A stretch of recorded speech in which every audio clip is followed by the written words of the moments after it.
Get up, come on, get down with the sickness. And now, once again, the patient zero of coronavirus comedy himself, Tyson James the Rocks. Theroux. Sorry, Tyson James the Rocks.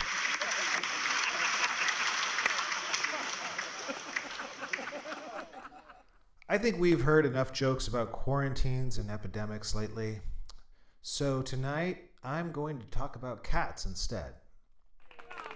And cats, by the way, in my opinion, should always be kept under quarantine. I don't understand people that let cats outside of the house. It shouldn't even be a question.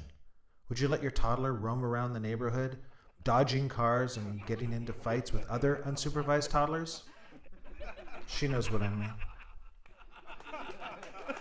So I say, keep them locked up in your house for their entire lives, and while you're at it, pay a stranger to cut out their reproductive organs, just in case they get antsy. It's for the best. If you watch a Christmas comedy from the 80s or 90s, there is a 100% chance you're going to see a cat get electrocuted or set on fire. And no one in the movie will give a shit about it. Why is that supposed to be funny? A lot of comedians have some shtick about how cats suck because they don't really care about humans. That's bullshit. If every cat you've ever met didn't like you, maybe you're the asshole. They're excellent judges of character. My cats love me.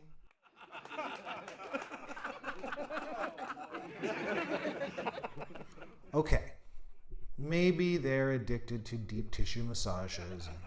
Maybe I've got that disease. Not that disease. I'm talking about toxoplasmosis.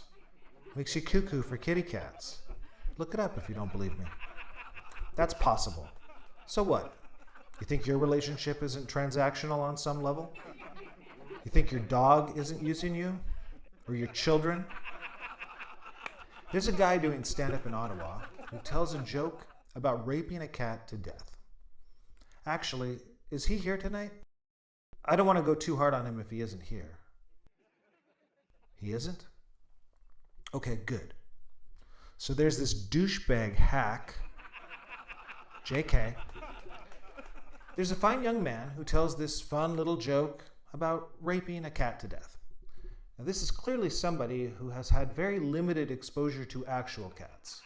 He talks about cats the way the 40-year-old virgin talks about breasts. He talks about cats the way Jared Kushner talks about pandemics. Sorry. I mean, just anatomically. There's no way you can have sex with a cat. Even if you had the smallest human penis in the world.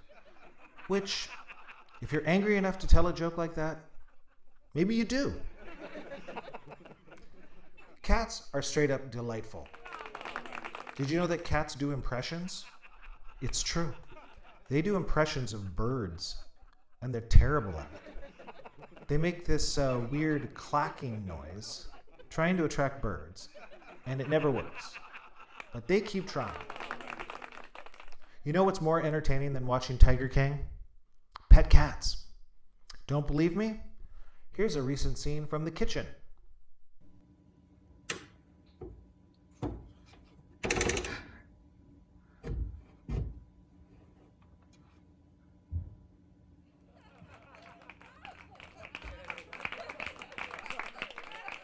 If you're forced to shelter in place, but you have cats, they'll provide you with endless hours of entertainment.